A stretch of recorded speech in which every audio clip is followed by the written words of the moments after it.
Hey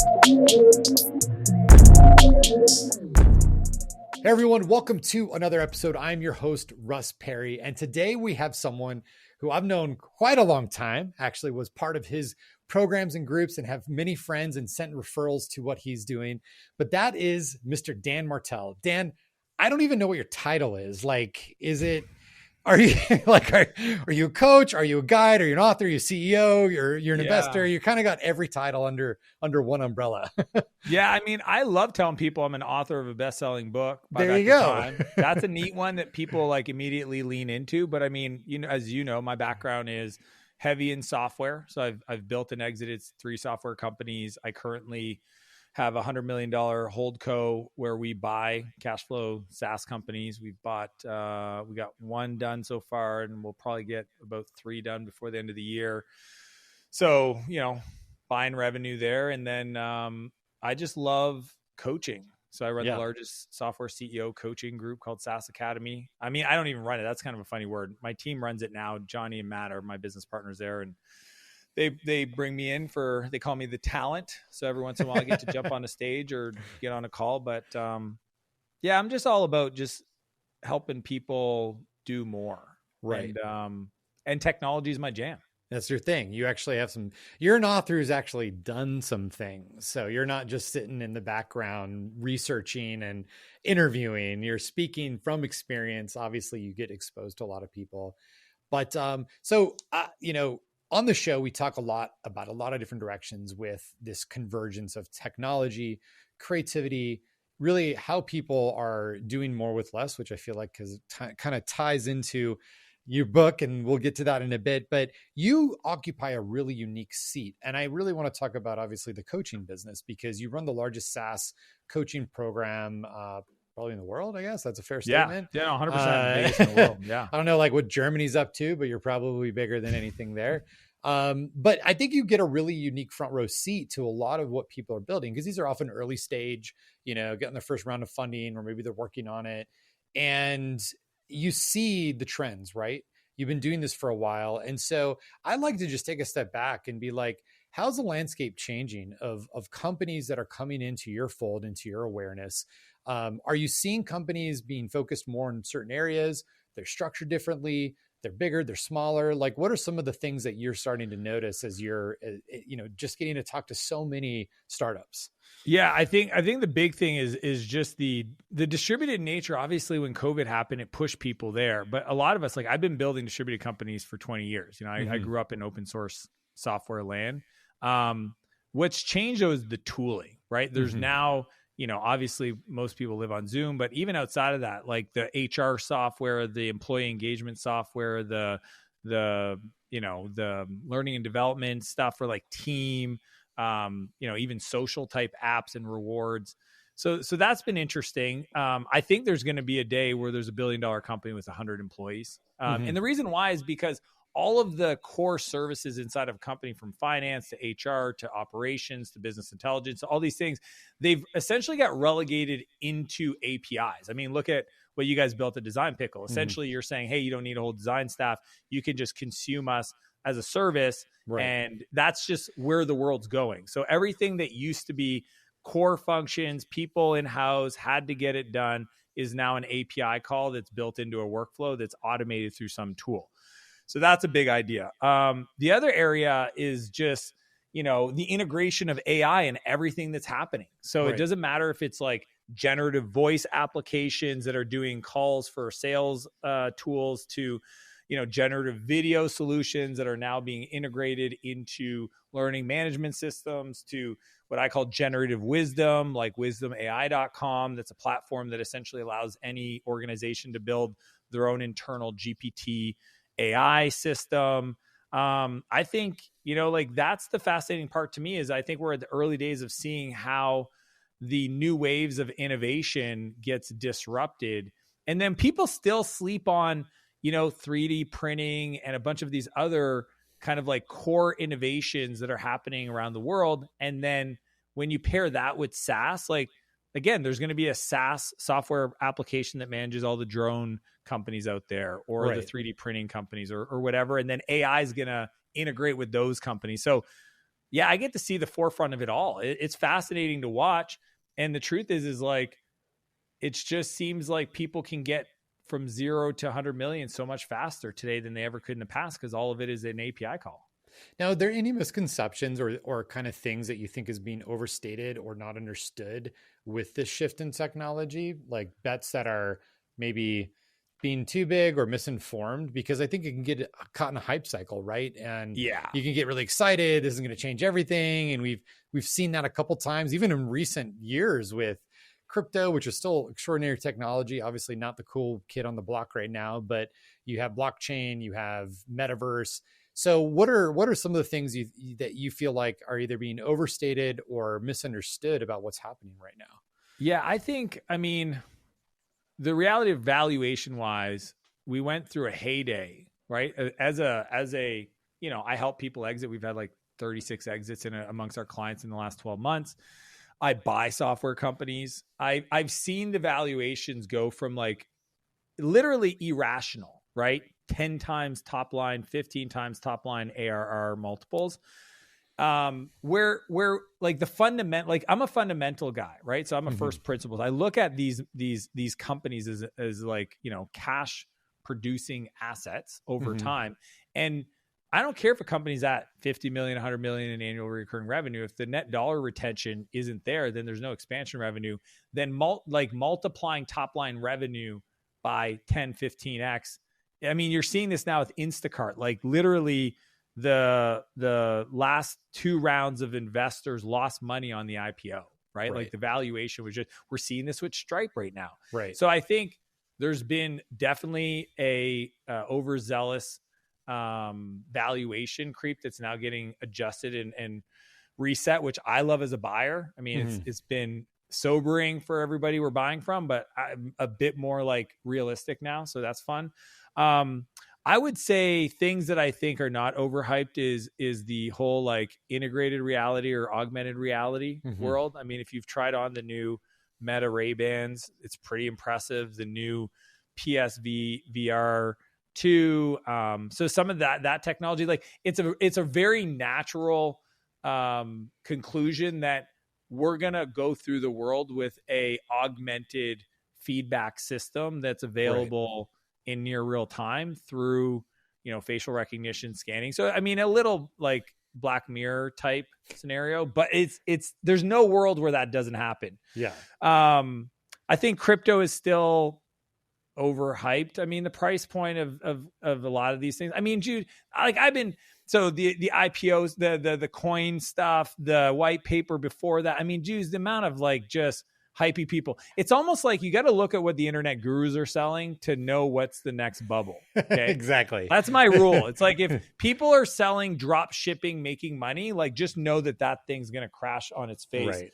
Right. But it's cool to watch and I'm not opposed to it. I think, there's opportunities all around us, but I think AI, the other thing about AI is I think people think it's going to be a moment in time in the next, 2 years where the whole thing becomes a singularity. And I just don't think we're near that. I think when you look at like, yes, GPT 3.5 was such a massive improvement over previous versions of the large language models. But I think to go from that to a fully conscious system is going to be a lot harder than people think. Now, will that mean that full self-driving car is not going to happen in the next 2 years? No, I think that'll happen. Can robotics implement like the new Tesla robot? Will that come in and take care of 50, 60% of manual labor, in certain types of industries? Yeah, that's sooner than I think people might give it credit. But yeah, I'm not too worried. I think there's still a lot of heavy lifting to be done on the AI side. Now, just for the record, if AI does become sentient and you're listening to this, none of this matters anyway. But no, we support you. We love you. Yeah, we love you. We're here to support you, AI. Yeah, if you're watching, if you're listening, and again. Well, I go back to value. I want to go back to valuations because I think we've seen that cycle, and I think you and I are old enough to have seen it a few times. And I think the last cycle obviously was growth. Like you got to grow. You obviously have to have this retention, and these are the two factors that get you these monster valuations. And based on what you're saying, and kind of like I'm curious, is like I think with the efficiencies of technology, right? Like AI, you can have a sales team that could be a bot. like theoretically, like when No, that's happening now. Like there's exactly. full SDR teams that are automated through generative voice systems. Right. Yeah. So I wonder if you'll start seeing insane multiples again, but it's going to be on bottom line. It's going to be on EBITDA because that's becomes the name of the game now. It doesn't matter your growth rate. If all of these technologies can now get you extraordinary margins in systems and, business models that were no longer possible, or like imagine a huge sales driven organization and the cost of that, which now can be scaled and reduced to nothing, then I think it's going to be an interesting strategy over the next 10 years of how valuations are now refactored, not necessarily on growth, but on the profitability, which hasn't been as popular, I think. Yeah, as it has been. I think that's what's happening, right? When we look at like the Ubers of the world that, they might have had top line revenue growth, but they just haven't been able to make the unit economics work. I mean, Right. I think just the investors have been burned enough times that that's no longer going to happen.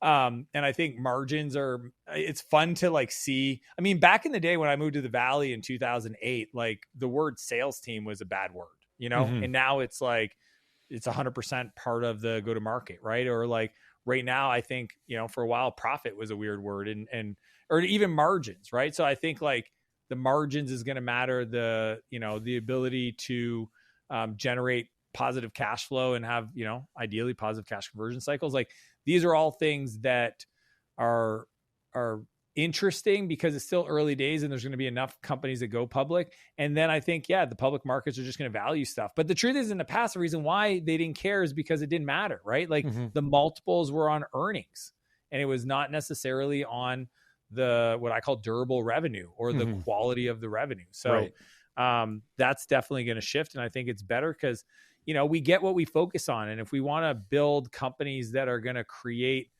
long-term value and disruption, like innovation, essentially make the world a better place, they have to be sustaining. Right. Do you think that there's a wave? Now, I'm not necessarily an investor. I think I've kicked a few dollars here and there, but my main thing's running Design Pickle right now. Maybe one day I'll be there.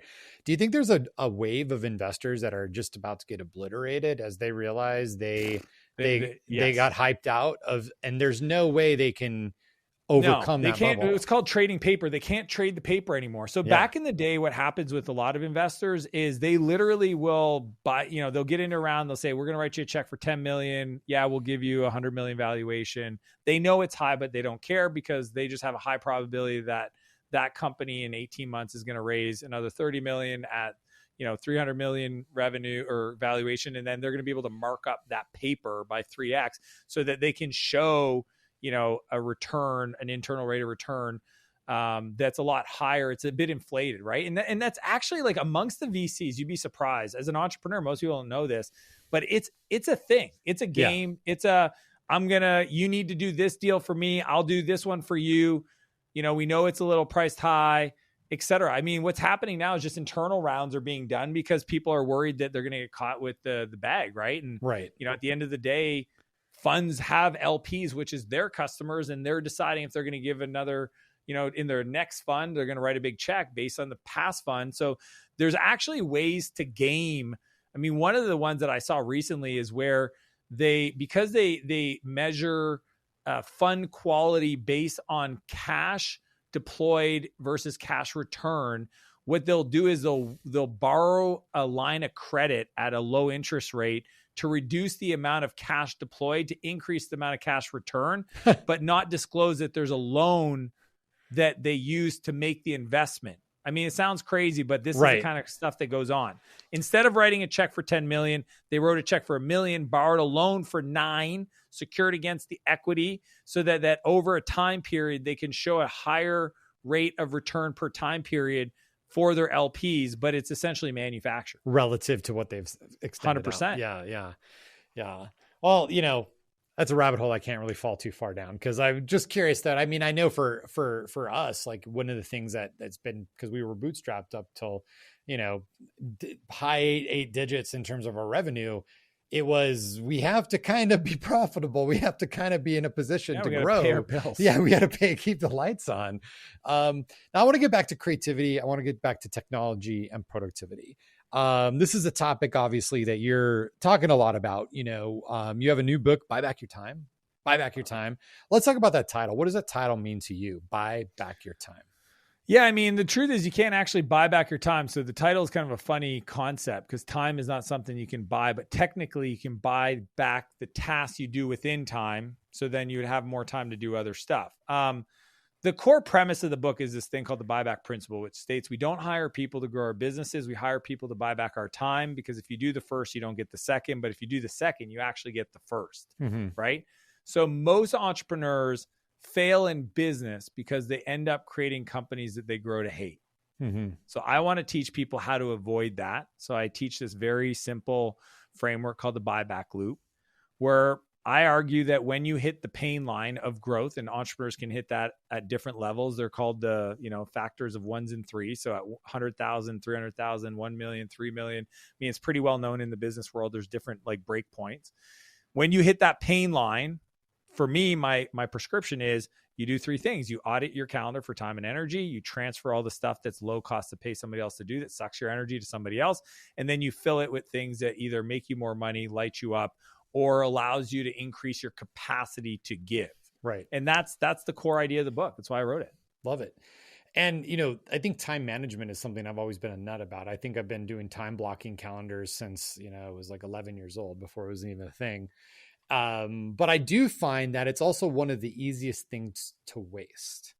And what do you see? Like, what is one of the culprits when you're working with entrepreneurs that they're filled with things? Some things are great, some things are not so great. But what's the driver of that? What's the pattern that you've seen for the overly always busy calendar, and the things that is it ego? Is it we can do everything? Is it FOMO and you don't want to be involved? Some combination of all of that?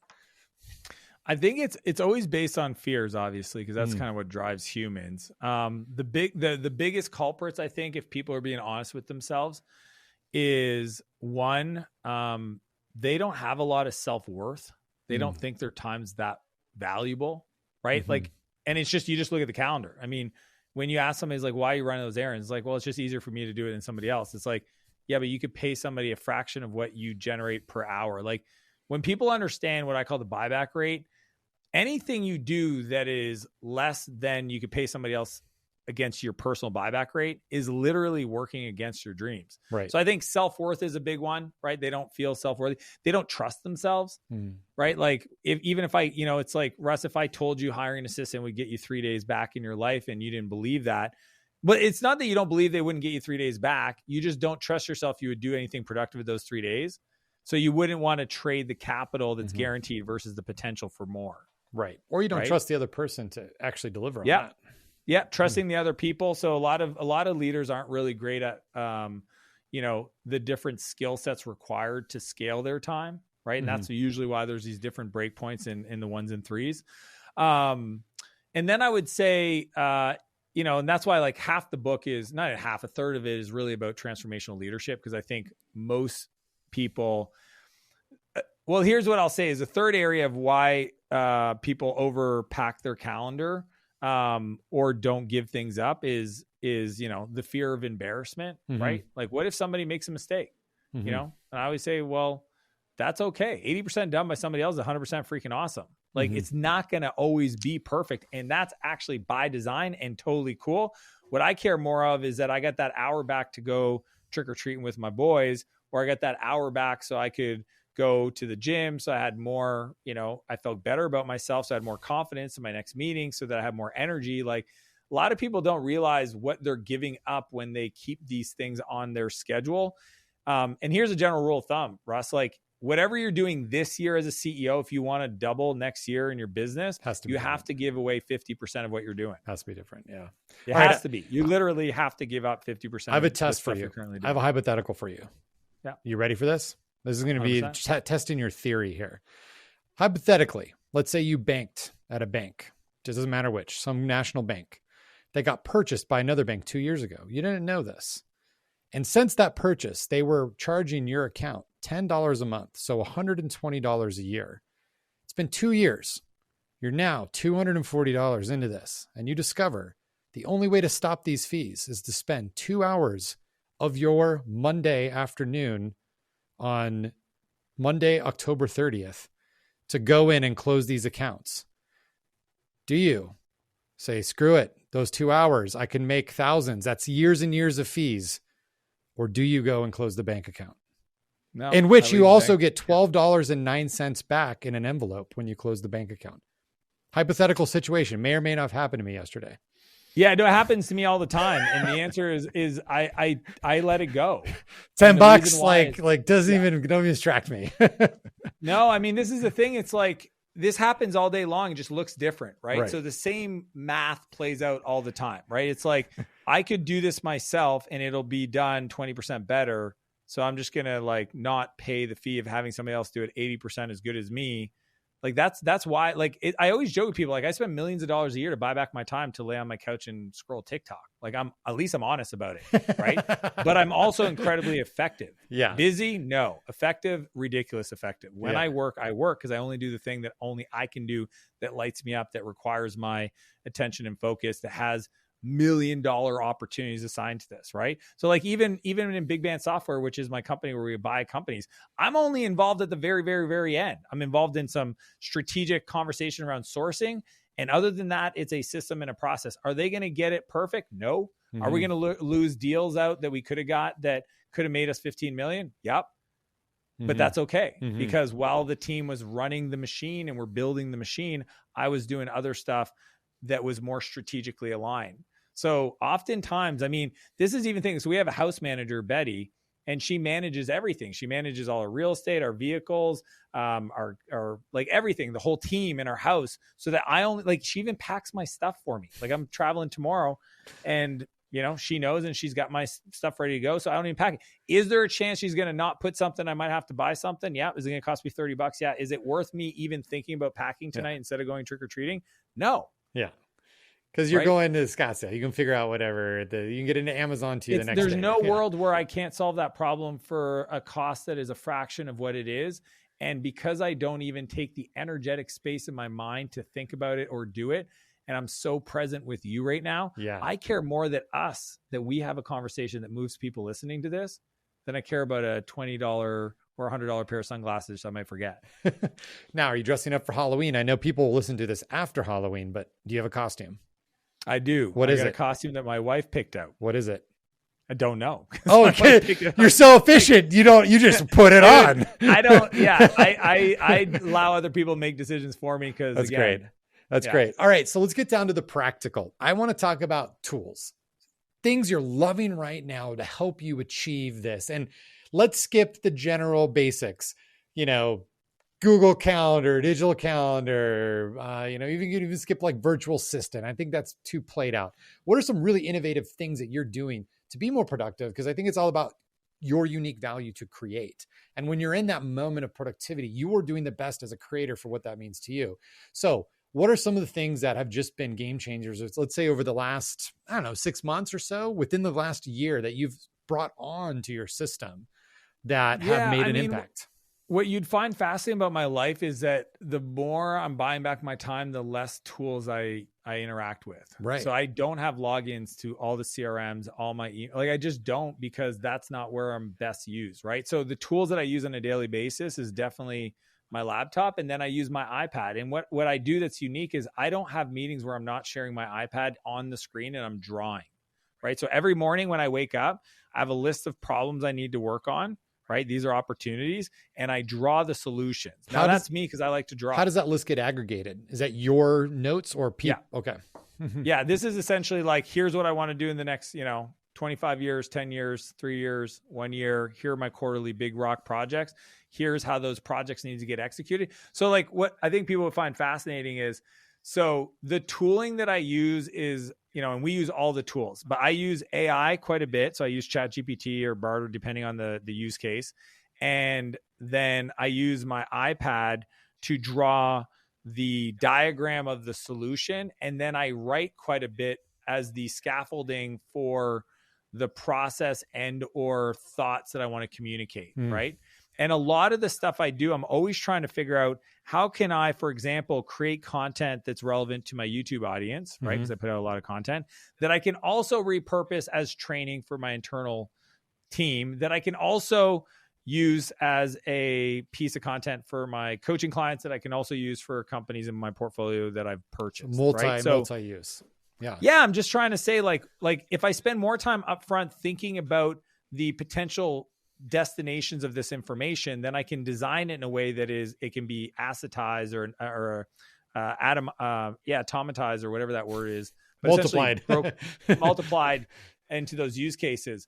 But most of my day is communicating with incredibly talented people around ideas. Now, again, I think if you watch the way I work, you would see things like I write about in the book called the 10-80-10 rule, which is 10% of a new project, a new creation. We design the ideation part together. I pull up my iPad. We talk about the options and I hand that to the person who's going to run with it. They run the 80%. They take the idea, they produce a first draft, they create stuff. And then the last 10% is where I come back in and I put my fingerprint back on it. I integrate it. I think about all the loose ends and just tighten them up, because that's the art part of it. Right. But I mean, yeah, I don't do the rest of it. And I think that's what's unique about the way I work, not necessarily the tools, because again, my video team's using AI in their editing, but I'm not editing, but I'm still involved in the creative outline at the front end. And I'm involved at the very end in regards to the final, what gets put out there. But if it's 1,000 hours of work, I'm only involved in an hour total in that whole process. Right. Which, by the way, is a pattern with every successful artist commercially. And I talk about it in my book. Yeah. And Warhol did it. Yeah, exactly. Tom Clancy. Takashi Murakami is one of my favorite, and he has whole studios. I mean, the struggling artist who dies broke and makes money later on never learned how to build the team. Never learned how to build the system, never learned how to build the product of what they do. And I think we're all kind of creatives and artists. I call it figuring out how to build the machine that builds the machine, right? Like, how do we build the factory that generates the art? But the first question we ask ourselves is, what's unique about the art? How do I break that into individual pieces? How do I then find collaborators that I enjoy working with to collaborate on ideation around new pieces? How can I empower them to go off and do some initial prototyping to then come back for us to do the final piece? I mean, this is what Steve Jobs did with Johnny Ives. He literally would go into the design studio and Johnny would show him a bunch of stuff and material science stuff and all these different crazy ideas. And Steve would give him different concepts. And then the team would go out and prototype and create, 3D versions of it. And then he would come back and, give him feedback. But I mean, 80% of that was done by the team in the design studio, not Steve. And then his last 10% was going on stage at, the WDC or whatever events, and then just presenting. Like, that was his contribution to it, which was arguably one of the most important things, which is the positioning and the story behind it. Yeah. Bringing it to us, bringing it to the groups inside of it. Well, we can go a lot of different directions. Obviously you talked about it. Like, what are the things that you're still working to improve? Because obviously, you can write a book about it. Sometimes you're still working on areas. What are some of the areas where you're thinking about this space that you still feel like there's ways to go? Yeah, I'm an open book, right? Pun intended. One of the areas I find fascinating is my wife's love language is acts of service. My default is don't do anything that doesn't light me up or can be, you know what I mean? So it's I literally, if I grabbed her, the conflict is there. She's like, I know you don't want to do this stuff. And it's fascinating because sometimes, when she's talking to me, like and I don't mean to like make it too robotic, but like my wife has a meeting with my assistant, with our house manager, with some other people every week to make sure it's synchronized and And then sometimes she's like, but I want to talk to you about it. So for example, she doesn't care about the vacation. She cares that we planned it together. Does that make sense? Right. Even though me personally, I don't need to plan anything because I've already made those decisions 100 times. I've already expressed my preferences. If I'm going to Scottsdale, I rented a house. I wasn't involved in the decision. The house was rented. It was a beautiful house.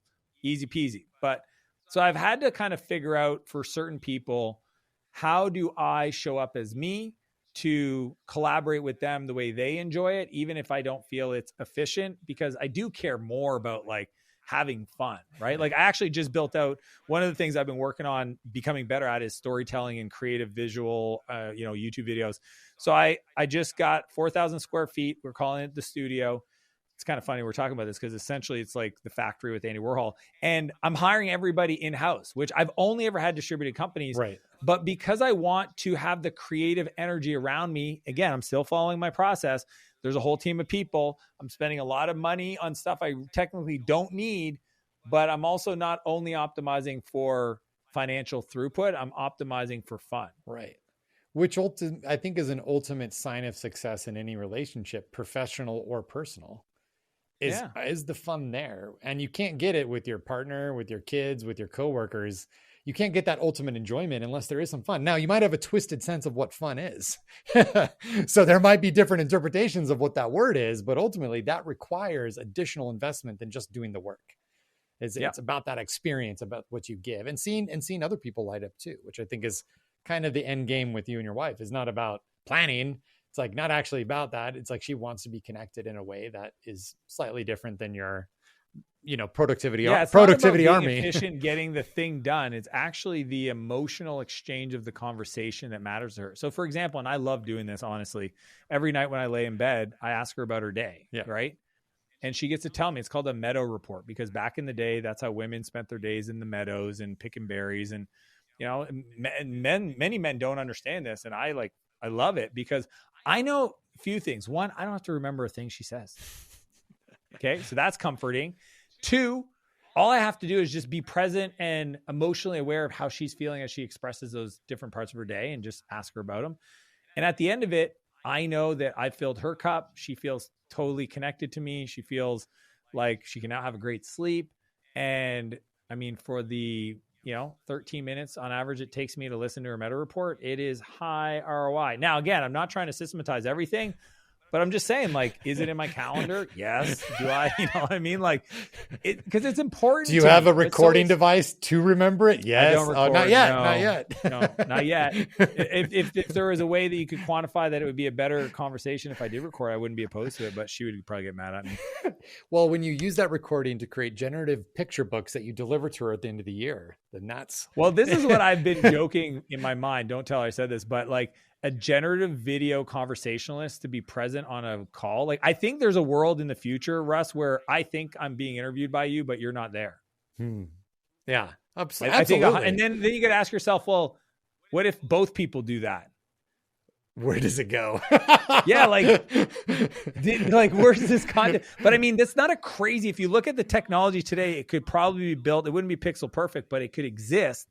And then we got to ask ourselves, what is the art? And honestly, that's why I love the people that are loving the book are not necessarily the 9-figure CEOs that want to be more productive, although they read it. It's a lot of the creatives. That's why I was really excited to chat with you today, because I know your audience loves this stuff. It's the artists, it's the technologists, it's the people that are like, hey, it's not just about reaching that destination. I actually like to walk. I don't need to get to that place.